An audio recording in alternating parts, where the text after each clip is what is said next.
तो नमस्कार दर्शकों, श्रेया आप लोगों के लिए जो है वो एक नया व्लॉग ले आई है, ट्रैवलिंग और एक्सप्लोरिंग का व्लॉग। तो जैसे कि आप देख पा रहे हैं, ये पीछे वादियाँ पहाड़ हैं। तो मैं आपको बताना चाहूँगी, अभी जो है वो हम लोग यहाँ पे हैं व्यू पॉइंट पे, जो मैंने आपको पिछले ही व्लॉग में बताया था, जम्मू का जो हमारा व्यू पॉइंट है नगरोटा वाली साइड का। तो अभी हम यहीं पे रुके हैं। यहाँ से जो है वो अभी हम सीधा कटरा को जा रहे हैं, वैष्णो देवी को, जैसे कि आप लोगों ने टाइटल और थंबनेल में देख ही लिया है। आज का व्लॉग मेरा वैष्णो देवी का रहने वाला है। तो आप लोग यहाँ की ब्यूटी चेक कर सकते हो, इतनी हवा चल रही है, इतना मज़ा आ रहा है। तो यहाँ पे अभी फोटोशूट चल रहा है अगेन, जैसे कि आपको पता है व्यू पॉइंट पे आए हो और फोटोज ना लिए हो यहाँ पे। और यहाँ पे सेम वही वाले भैया हैं जिन्होंने पिछली बार मेरी DSLR वाली ली थी। तो यहाँ पे जैसे कि आप देख ही पा रहे हैं, सारे बिजी हैं अपनी अपनी फ़ोटोग्राफ्स लेने के लिए। इस व्यू पॉइंट पर देख सकते हो, वही भैया जो है वो फ़ोटोग्राफ्स ले रहे हैं।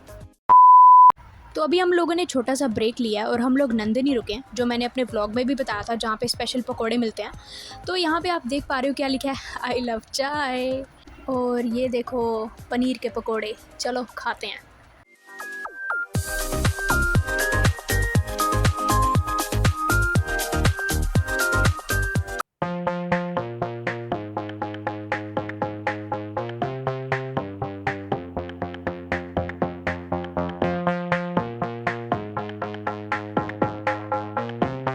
वैष्णो देवी, और अभी जो है वो हम होटल में जा रहे हैं। तो होटल में वहाँ पे चाय वगैरह पियेंगे, फिर अपनी जर्नी जो है वो स्टार्ट करेंगे।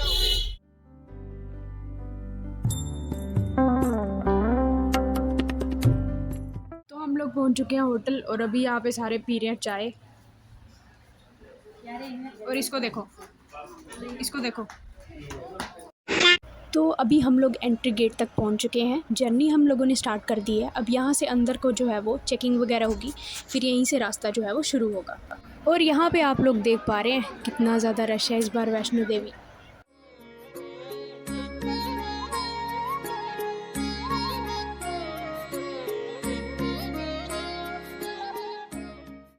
और एडी को हमने वॉकर में डाल दिया पूरा एंड तक, भवन तक जो है वो एडी वॉकर में जाएगी। अंकल हमारे साथ साथ जाएंगे।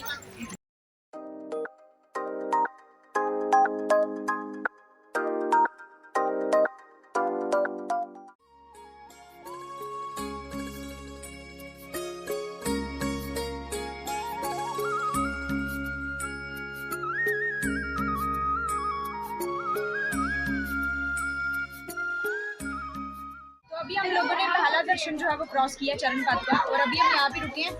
हम लोगों ने मोमोज वगैरह भी लाए हुए हैं, तो अभी हम वही सब खाएंगे, तो फिर इसके बाद आगे बढ़ेंगे।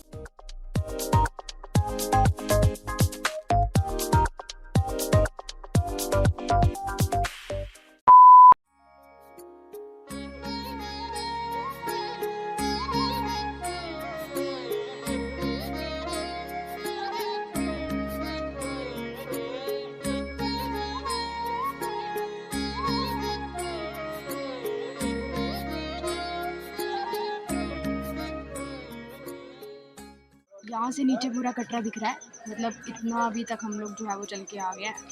यहाँ से कितना ज़्यादा छोटा छोटा लग रहा है, कितना ज़्यादा प्यारा लग रहा है। आधा रास्ता कंप्लीट करते हुए हम लोग सब पहुंच चुके हैं अर्धकुंवारी में। ये जो आप रास्ता देख रहे हैं, यहाँ से भवन 6.5 किलोमीटर की दूरी पे है और इस वाले रास्ते से 5.5 किलोमीटर की दूरी पे। तो हम लोग जो है वो सभी इसी रास्ते से आज जाने वाले हैं।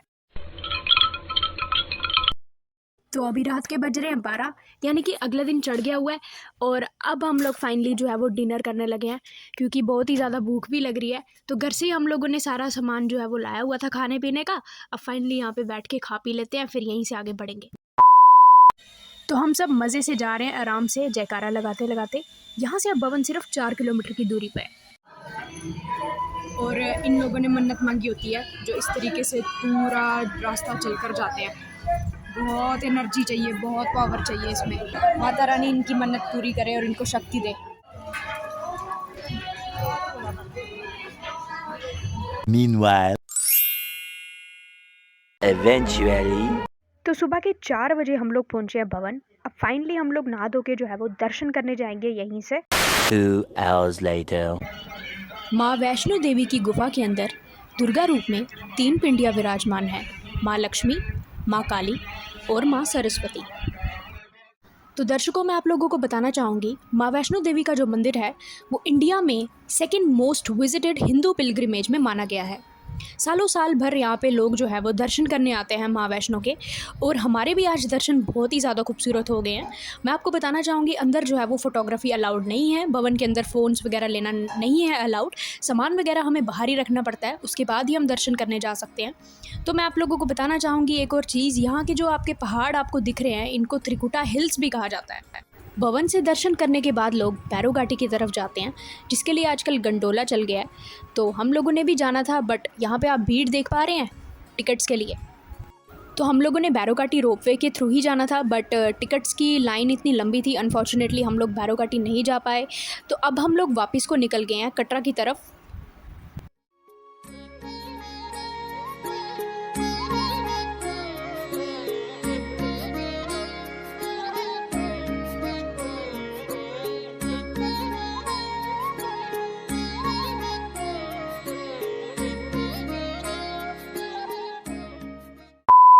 Hello guys. तो दोस्तों फाइनली हम लोग दर्शन करके जो है वो वापस आ चुके हैं। अर्धकुंवारी अभी हम लोग पहुँचे हैं। अब यहाँ पे जो है वो सारे बैठे हुए हैं, बहुत ही ज़्यादा थक गए हैं सारे के सारे, अब थोड़ा रेस्ट कर रहे हैं। तो मैं दर्शन की अगर बात करूँ तो दर्शन जो है वो बहुत ज़्यादा अच्छे हो गए, लेकिन एक चीज़ मैं ज़रूर बोलना चाहूँगी कि आज मतलब इस मंथ में भीड़ इतनी ज़्यादा थी, और आज के दिन स्पेशली इतनी ज़्यादा भीड़ थी, मुझे पहले इतनी ज़्यादा भीड़ कभी नहीं लगी। मैं बहुत बार वैष्णो देवी आ चुकी हूँ, आज इस बार मुझे भीड़ इतनी ज़्यादा लगी, बट दर्शन अच्छे से हो गए। हमने वीआईपी दर्शन करे क्योंकि हम बुआ वगैरह के साथ आए हैं, तो भैया ने जो है वो हमारे दर्शन वीआईपी ही करवाए। वीआईपी दर्शन में भी हमें लाइन में इतना ज़्यादा खड़ा होना पड़ा। मैं ना आप लोगों को वैष्णो देवी आने के लिए सजेस्ट यही करूँगी कि या तो आप लोग मार्च मंथ में आ सकते हैं, उस टाइम पे सही रहता है स्टार्टिंग में। अप्रैल मई के महीने में जो है वो काफ़ी ज़्यादा रश रहता है।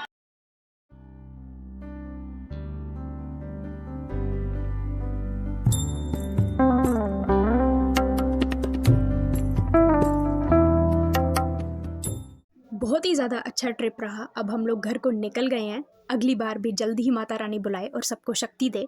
अब मिलूंगी अपने नेक्स्ट व्लॉग में जल्दी ही।